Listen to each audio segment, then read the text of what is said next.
నమస్తే.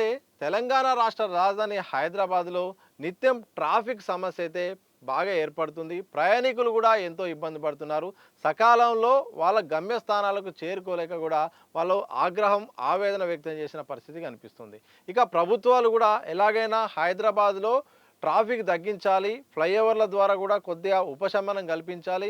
తద్వారా హైదరాబాద్ బ్రాండ్ పెరిగే అవకాశం ఉంటుంది. ఇక పెట్టుబడులు వచ్చే అవకాశం ఉంటుంది. ప్రయాణికులు కూడా సకాలంలో వాళ్ళ గమ్యస్థానాలకు వెళ్ళేలాగా ఉంటుందని కూడా గత ప్రభుత్వం అయితేంది, ఈ ప్రభుత్వం అయితేంది నగరంలో ముఖ్యమైన ప్రాంతాల్లో ఫ్లైఓవర్లు నిర్మించడానికి, అండర్ పాస్లు నిర్మించడానికి కూడా ప్రయత్నాలు చేసిన సందర్భం కనిపిస్తోంది. ఇక గత ప్రభుత్వం కూడా ఎస్ఆర్డిపి అనే ఒక ప్రాజెక్టు తీసుకొని కూడా ముఖ్యమైన ప్రాంతాల్లో ఎక్కడెక్కడైతే ట్రాఫిక్ ఉంటుందో అక్కడ దృష్టిలో పెట్టుకొని ఫ్లైఓవర్లు, అండర్ పాస్లు కూడా నిర్మించింది. రోడ్డు విస్తరణ కూడా కొన్ని ప్రాంతాల్లో చేసింది. ఇక తెలంగాణ రాష్ట్రంలో కాంగ్రెస్ అధికారంలోకి వచ్చిన తర్వాత కూడా ప్రధానంగా రైజింగ్ హైదరాబాద్ని తీసుకున్నారు. ఎక్కడ కూడా ఇబ్బంది కాకుండా పెట్టుబడులు ఆకర్షించే లక్ష్యంతో ఇక్కడెక్కడ ఇబ్బందులు ఉన్నాయో దాన్ని దృష్టిలో పెట్టుకొని పలు ప్రాజెక్టులు నిర్మించడానికి లక్ష్యంగా పెట్టుకుంది. ఇక ఫ్లైఓవర్లు, అండర్ పాస్లు కూడా నిర్మించడానికి కూడా ప్రణాళికలు సిద్ధం చేస్తుంది. ఇక కేబీఆర్ పార్క్ చుట్టూ కూడా నిత్యం అక్కడ రద్దీగా ఉంటున్న పరిస్థితి కనిపిస్తోంది. ఇటు పంజాగుట్ట నుండి కేబీఆర్ పార్క్ నుండి వెళ్ళాలన్నా కానీ, ఇటు విరించి హాస్పిటల్ నుండి కేబీఆర్ పార్క్ నుండి వెళ్ళాలన్నా కానీ, చెక్ పోస్ట్ పరిసర ప్రాంతాల్లో కానీ ఇలా మొత్తం కూడా ఈ కేబీఆర్ పార్కు చుట్టూ కూడా మొత్తం కూడా నిత్యం కూడా రద్దీగా ఉంటుంది. గత సర్కారు కూడా దీన్ని గుర్తించి కూడా 2 ప్యాకేజీలు ప్రకటించి అక్కడ ఫ్లైఓవర్లు, అండర్ పాస్లు నిర్మించాలని తలపెట్టినప్పటికీ అనివార్య కారణాల వల్ల, కొన్ని నిరసన కార్యక్రమాల వల్ల, అలాగే సాంకేతిక కారణాల వల్ల ఆ ప్రాజెక్టుకి అయితే ముందుకు వెళ్లకుండా మధ్యలోనే ఆగిపోయింది. ఇక కాంగ్రెస్ అధికారంలోకి వచ్చిన తర్వాత సీఎం రేవంత్ రెడ్డి మాత్రం ఇక్కడ ఎట్టి పరిస్థితుల్లోనూ ఇక్కడ ట్రాఫిక్ విపరీతంగా ఉంది. గంటల తరబడి ప్రయాణికులు కూడా ఇబ్బంది పడుతున్నారు. దీన్ని ట్రాఫిక్ ఫ్రీ చేయాలి, అసలు సిగ్నల్ వ్యవస్థనే లేకుండా చేయాలి. సకాలంలో వెళ్ళాలంటే మాత్రం ఇక్కడ ఫ్లైఓవర్లు, అండర్ పాస్లు తప్పనిసరి అవసరం ఉంది.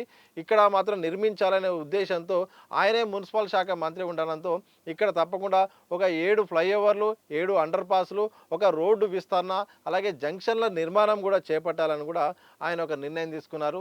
అందులో భాగంగా దానికి సంబంధించిన కార్యక్రమాలు కూడా అధికారులు కూడా చేశారు. ఇక ఆ ప్రాజెక్టు వ్యయం కనుక చూస్తే మాత్రం 1100 కోట్ల వరకు వ్యయం వేశారు. సుమారు 450 కోట్ల వరకు మాత్రం భూసేకరణకు ఖర్చు అవుతుంది, మిగతాది ప్రాజెక్టు నిర్మాణానికి అవుతుంది అని ఒక అంచనా వేశారు. కానీ భూసేకరణ సంబంధించిన నోటిఫికేషన్ మాత్రం ఇంతవరకు రాలేదు. భూసేకరణ అనేది ఒక పెద్ద అడ్డంకిగా మారిపోయినట్టు తెలుస్తుంది. ఒక 2-3 కారణాల వల్ల ప్రభుత్వం ఒక ప్రాధాన్యత క్రమంలో ఈ ప్రాజెక్టు లక్ష్యం పెట్టుకున్నప్పటికీ సకాలంలో పూర్తయ్యేలా పరిస్థితి కనపడలేదు. ఒక అడుగు ముందుకేస్తే 4 అడుగులు వెనకకేసేలాగా అక్కడ వాస్తవ పరిస్థితులు కూడా ఉన్నాయి. ఒకవైపు టౌన్ ప్లానింగ్ వాళ్ళు వాళ్ళ పని వాళ్ళు చేశారు. ఇక ఇన్ని ఆస్తులు ఉన్నాయి, 299 వరకు ఆస్తులు గుర్తించారు. ఇక ఈ ఏదైతే ఈ విరించి హాస్పిటల్ నుండి ఆ చెక్ పోస్టు సంబంధించిన 81 ఆస్తులు కూడా ఉన్నాయి. ఇక ఈ ఆస్తుల సేకరణ ఉంటుంది, భూసేకరణ కూడా అయిపోతే మాత్రం అయిపోతుందని వాళ్ళ సంబంధించిన రోడ్ మ్యాప్ వాళ్ళు ఇచ్చారు. కానీ ఇంజనీరింగ్ సంబంధించిన విభాగ అధికారులు మాత్రం ఈ ప్రాజెక్టు విషయంలో మాత్రం గ్రీన్ సిగ్నల్ ఇవ్వలేదు. తద్వారా భూసేకరణ అనే అంశం కూడా పెండింగ్లో పడిపోయింది. ఇక ఈ ప్రాజెక్టు అనేది భూసేకరణ అనేది అడకెక్కినట్టే కనిపిస్తోంది. ఎందుకంటే ప్రభుత్వం లక్ష్యంగా పెట్టుకుంది, కానీ భూసేకరణ అనేది ఒక సమస్యగా ప్రధానంగా మారిపోయింది. ఎందుకంటే చాలామంది కూడా కోర్టుకు వెళ్ళారు. ఇక్కడ అవసరం లేకుండా అనవసరంగా 100 నుండి 150 ఫీట్లను కూడా ఎక్కువగా తీసుకుంటున్నారు. ఆల్రెడీ రోడ్డు విస్తరణ చేసే ఉంది, దీనికి మళ్ళీ ఇంకా విస్తరణ కింద ఎందుకు తీసుకుంటున్నారు? మాకు భూసేకరణ విషయంలో మాత్రం అన్యాయం జరుగుతుంది, మార్కెట్ రేట్ ప్రకారం కూడా జరగట్లేదు, అక్కడే అసలు సేకరణే అవసరం లేదని కోర్టు మెట్లెక్కారు. ఇక సినీ నటుడు అల్లు అర్జున్ మామ అయితే మాత్రం ఆయన కాంగ్రెస్ నేత కంచర్ల చంద్రశేఖర్ రెడ్డి గారు అయితే ఇప్పటికే కోర్టు మెట్లు కూడా ఎక్కారు.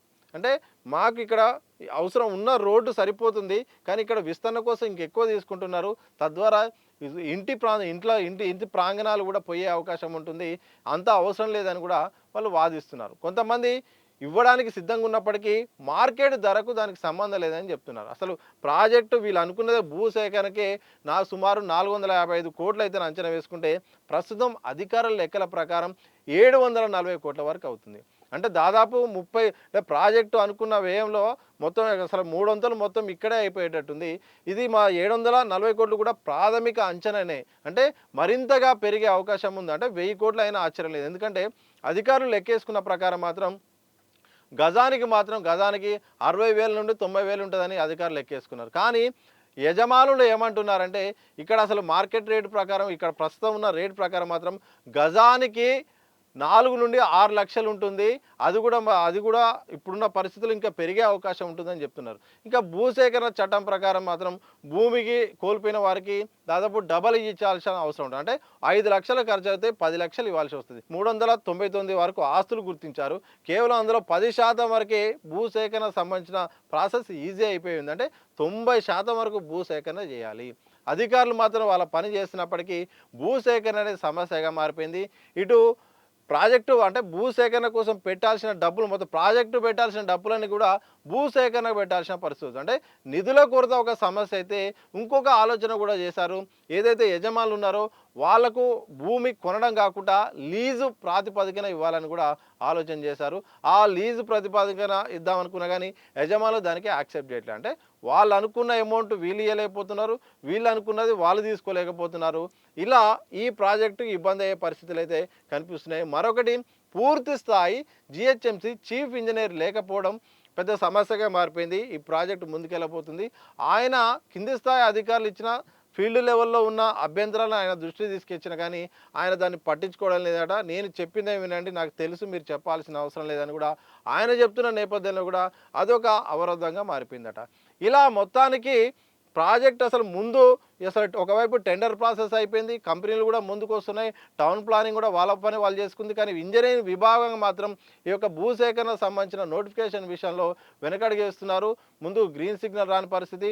కొంతవరకు అసలు టెండర్ ఎలా వేస్తారు, అసలు భూసేకరణ చేయకుండా టెండర్ ఎలా వేస్తారని కూడా కొందరు కోర్టుకి ఎక్కి బయట కూడా వాళ్ళు ప్రభుత్వాన్ని నిలదీస్తున్న పరిస్థితి కనిపిస్తుంది. అంటే ప్రాజెక్టు మంచిదే, అక్కడున్న పరిస్థితుల్లో భూసేకరణ చేయడం అనేది సమస్యగా మారిపోయింది.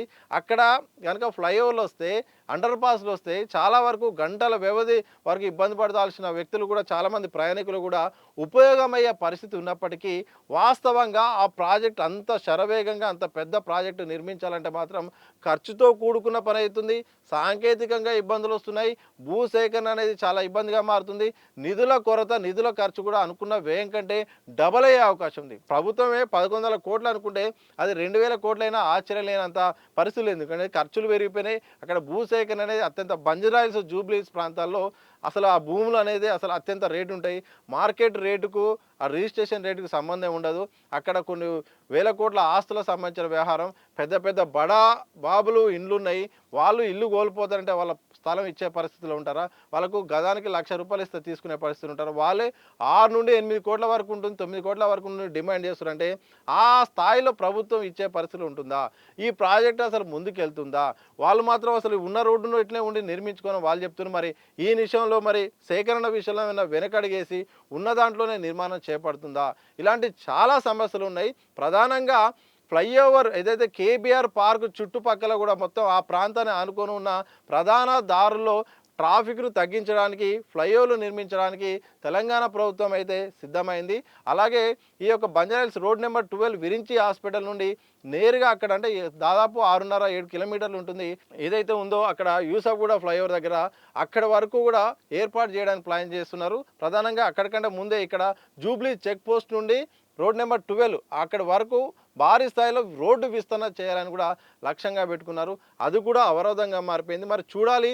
ఒకవైపు పూర్తి స్థాయిలో ఇంజనీర్ లేకపోవడం ఒక సమస్య అయితే, నిధుల సమస్య ఒక కారణము. ప్రధానంగా ఈ ప్రాజెక్టు నిర్మించాలంటే సకాలంలో సరైన విధంగా భూసేకరణ జరగాలి. మరి కోర్టు కేసుల నేపథ్యంలో భూసేకరణ విషయంలో ఎలా ముందడుగు వేస్తారు? ఈ ప్రాజెక్టు మరి అనుకున్న సమయానికి అసలు ప్రారంభం అవుతుందా, లేకపోతే ఆలస్యం అవుతుందా, లేకపోతే అసలు ఈ నిధుల సమస్య కోర్టు కేసుల నేపథ్యంలో మనకెందుకులే అని గత ప్రభుత్వం లాగానే మరి ఈ ప్రాజెక్టును మరి అటకెక్కిస్తారా అని తెలియాల్సిన అవసరం అవుతుంది. ఏదేమైనప్పటికీ అనుకున్న సమయం ప్రకారం అనుకున్న విధంగా మాత్రం ఈ కేబీఆర్ పార్కు చుట్టుపక్కల మాత్రం ఫ్లైఓవర్లు, అండర్ పాస్లు, రోడ్డు విస్తరణ కార్యక్రమాలు, జంక్షన్ల నిర్మాణం విషయాల్లో మాత్రం మరింత ఆలస్యమయ్యే అవకాశం అయితే కనిపిస్తూ ఉంది.